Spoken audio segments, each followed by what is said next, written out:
भगवान को साधारण मनुष्य मानने में क्या कारण है, इस पर आगे के श्लोक में कहते हैं।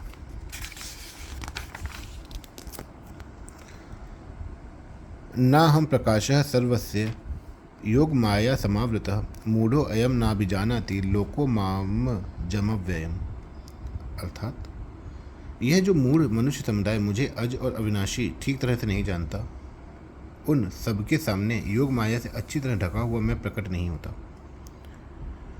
मैं अज और अविनाशी हूँ, अर्थात जन्म मरण से रहित हूँ। ऐसा होने पर भी मैं प्रकट और अंतर्धान होने की लीला करता हूँ, अर्थात जब मैं अवतार लेता हूँ तब अज रहता हुआ ही अवतार लेता हूँ और अव्ययात्मा रहता हुआ ही अंतर्धान हो जाता हूँ। जैसे सूर्य भगवान उदय होते हैं तो हमारे सामने आ जाते हैं और अस्त होते हैं तो हमारे नेत्रों से ओझल हो जाते हैं, छिप जाते हैं। ऐसे ही मैं केवल प्रकट और अंतर्धान होने की लीला करता हूँ। जो मेरे को इस प्रकार जन्म मरण से रहित मानते हैं वे तो असम्मूढ़ हैं, परंतु जो मेरे को साधारण प्राणियों की तरह जन्म मरने वाला मानते हैं वे मूढ़ हैं। भगवान को अज अविनाशी न मानने में कारण है कि इस मनुष्य का भगवान के साथ जो स्वतः अपनापन है उसको भूलकर इसने शरीर को अपना मान लिया है कि यह शरीर ही मैं हूँ और यह शरीर मेरा है। इसलिए उसके सामने पर्दा आ गया है जिससे वह भगवान को भी अपने समान ही जन्मने मरने वाला मानने लगा। मूढ़ मनुष्य मेरे को अज और अविनाशी नहीं जानते हैं। उनके न जानने के दो कारण हैं, एक तो मेरा योग माया से छिपा रहना और एक उनकी मूढ़ता। जैसे किसी शहर में किसी का एक घर है और वह अपने घर में बंद है तथा शहर के सबके सब घर शहर की चार दीवारी में बंद हैं। अगर वह मनुष्य बाहर निकलना चाहे तो अपने घर से निकल सकता है, पर शहर की चार दीवारी से निकलना उसके हाथ की बात नहीं। हाँ, यदि उस शहर का राजा चाहे तो वह चार दीवारी का दरवाज़ा भी खोल सकता है और उसके घर का दरवाज़ा भी। अगर वह मनुष्य अपने घर का दरवाज़ा नहीं खोल सकता तो राजा उस दरवाजे को तोड़ भी सकता है। ऐसे ही यह प्राणी अपनी मूढ़ता के दूर करके अपने नित्य स्वरूप को जान सकता है, परंतु सर्वथा भगवत तत्व का बोध तो भगवान की कृपा से ही हो सकता है। भगवान जिसको जानना चाहें वही उनको जान सकता है, भगवान जिसको जनाना चाहें वही उसको जान सकता है।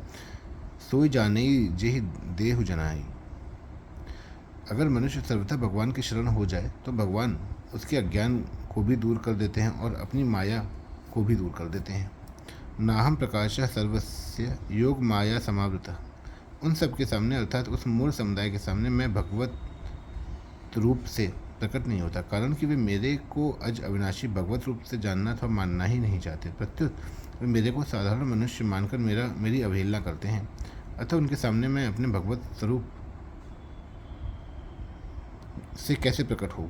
तात्पर्य है कि जो मेरे को अज अविनाशी नहीं मानते, प्रत्युत मेरे को जन्मने मरने वाला मानते हैं, उनके सामने मैं अपनी योग माया में छिपा रहता हूँ और सामान्य मनुष्य जैसा ही रहता हूँ। परंतु जो मेरे को अज अविनाशी और संपूर्ण प्राणियों का ईश्वर मानते हैं, मेरे में श्रद्धा विश्वास रखते हैं, उनके भावों के अनुसार मैं उनके सामने प्रकट कर रहता हूँ। भगवान की योग माया विचित्र विलक्षण अलौकिक है।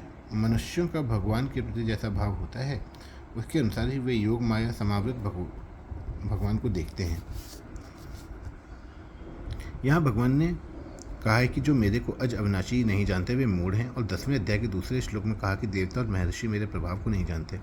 इस पर शंका होती है कि भगवान को अज अविनाशी नहीं जानना और उनके प्रभावों को नहीं जानना, ये दोनों बातें तो एक ही हो गई, परंतु यहाँ न जानने वाले को मूढ़ बताया है और वहाँ उनको मूढ़ नहीं बताया। ऐसा क्यों? इसका समाधान है कि भगवान के प्रभाव को अर्थात प्रकट होने को न जानना दोषी नहीं है, क्योंकि वहाँ भगवान ने स्वयं कहा है कि जब मैं सब तरह के देवताओं और महर्षियों का आदि हूँ। जैसे बालक अपने पिता के जन्म को कैसे देख सकता है, क्योंकि वह उस समय पैदा ही नहीं हुआ, वह तो पिता से पैदा हुआ है, अतः उसका पिता के जन्म को न जानना दोषी नहीं है। ऐसे ही भगवान के प्रकट होने के हेतुओं को पूरा न जानना देवताओं और महर्षियों के लिए कोई दोष नहीं है। भगवान प्रकट होने को कोई सर्वथा जान ही नहीं सकता, इसलिए यहाँ देवताओं महर्षियों को मूढ़ नहीं बताया है।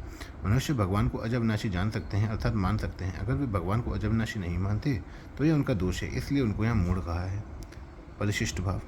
जो बुद्धिहीन मनुष्य भगवान को नहीं मानते, भगवान अवतार काल में सबके सामने प्रकट होते हैं, हुए भी उनके सामने प्रकट नहीं होते। ये यथा माम प्रपद्यन्ते तंस तथैव भजाम्यहम्। वास्तव में भगवान अप्रकट रहना चाहते नहीं, पर जो उनको नहीं मानते उनके सामने वे प्रकट कहते हों। अवतार काल में भगवान लौकिक रूप में दिखने पर भी वास्तव में सदा अलौकिक ही रहते हैं, परंतु राग द्वेष के कारण अज्ञानी मनुष्यों को भगवान लौकिक दिखते हैं, अर्थात भगवान रूप से न दिखकर मनुष्य रूप से ही दिखते हैं।